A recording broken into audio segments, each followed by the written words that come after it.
Hi everyone, my name's Anne-Marie. Welcome to this Christmas card making project. This Christmas card is very traditional. We're going to use lots of Anna Griffin products. Everything I do use I'll put down below in the item description, and I'll include a link if I can. There's a great technique in this that I'll show you when we come to it that you could adapt for so many other projects. So the first thing that I'm going to need is my card base, and this is an Ivory 6x6 card base. I'm going to start off by using my bone folder to make a good sharp score along the edge like that. I'll show you how it looks on our cardometer. So we've got the 4-inch, 5-inch, 6, 7, and this sits nicely at the 6-inch.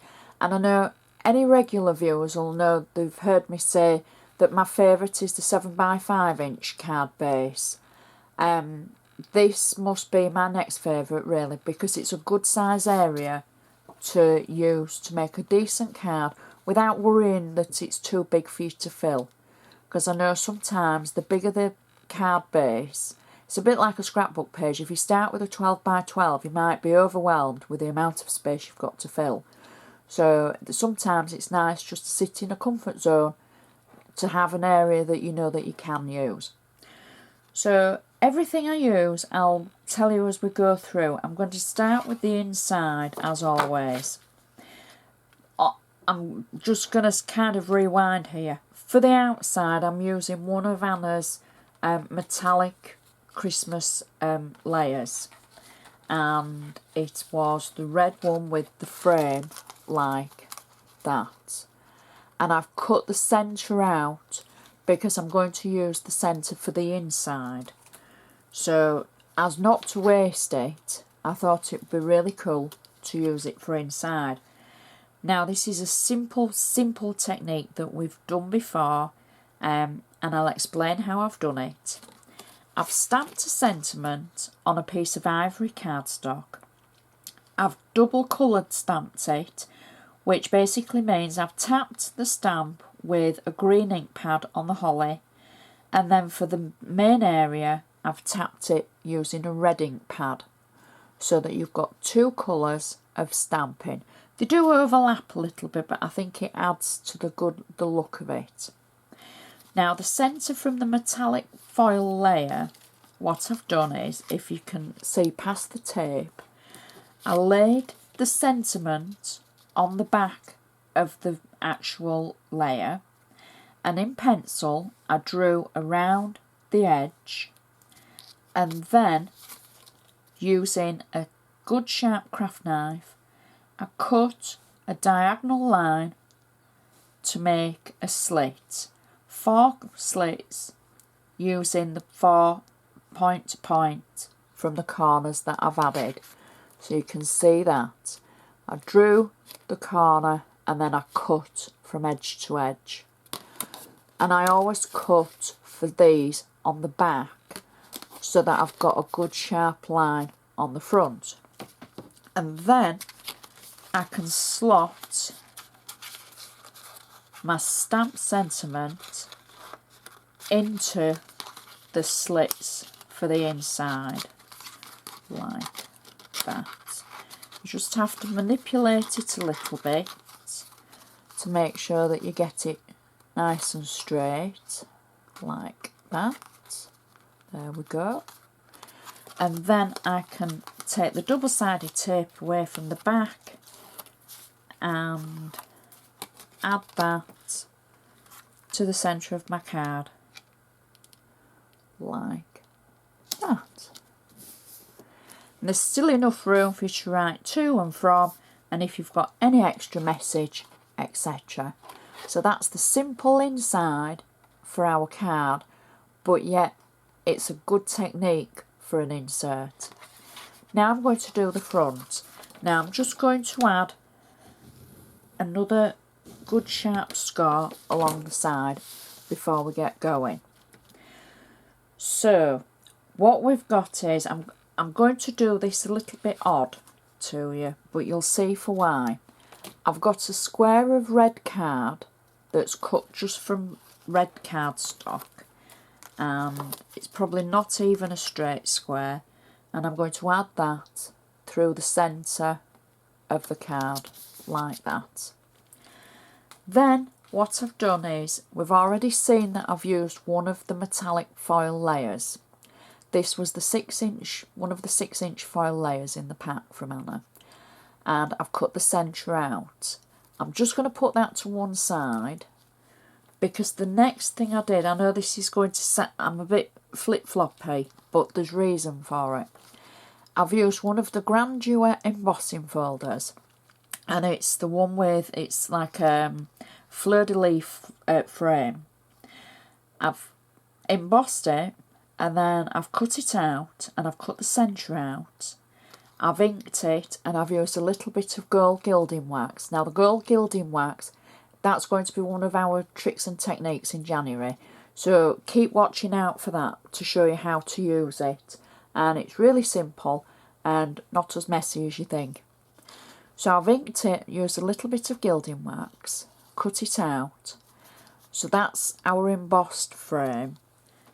And I'm going to take the metallic frame, where I've cut it out, I've actually cut the corners as well, just around the design, and I'm going to slot the embossed frame into the corners like this, hoping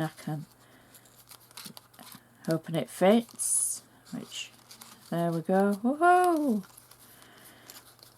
So now we've got frame holding frame. On the back, I've already got some double-sided tape, a little bit prepared, you see, and I'm going to peel the back of that away, and I'm just going to use a tape runner to add just a little bit of adhesive to the back of our embossed section as well, because I couldn't add it before. So now I'm going to add this over the red centre that we've just put on the card, and then it will look like a full red piece, even though the centre of the frame, the metallic frame, is in the inside.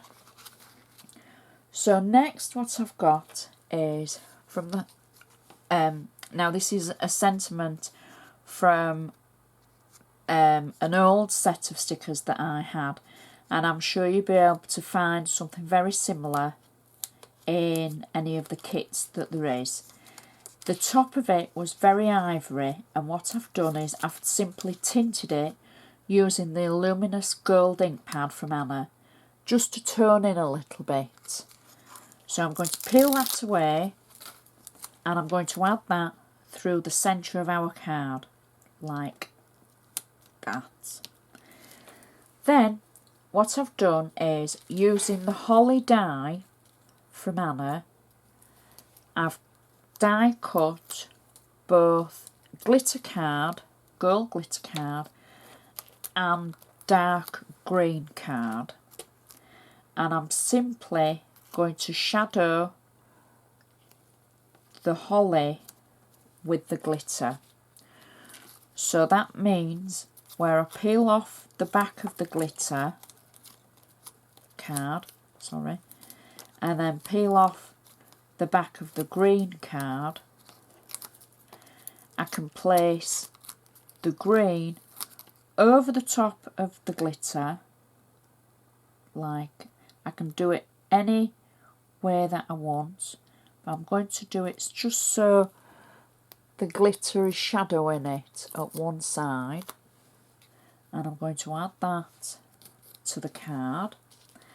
And I've done this just cutting it once for the holly, and I have embossed the green. There's no need to emboss the gold, but I have embossed the green to pick up the details. So I'm just simply going to add this all around the card,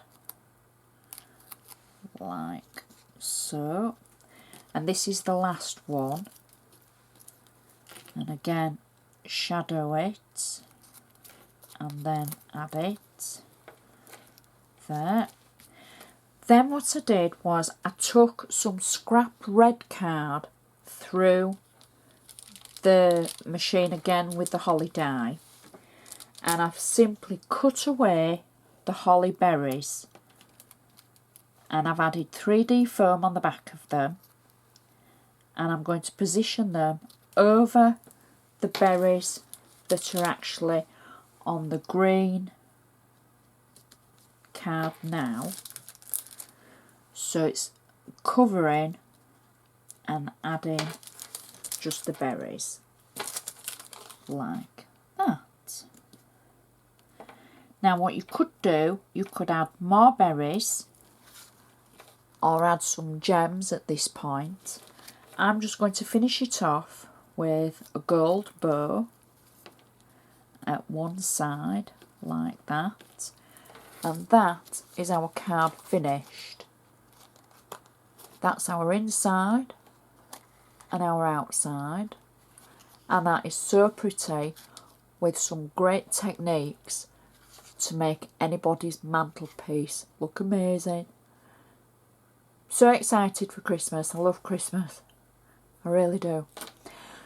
So if you've got any questions, any comments, anything to say, anything you'd like to see, any ideas, please let me know. Please feel free. You can always find me on Facebook. The link's at the end. If you've got a problem with the link, I can put the link in the description box.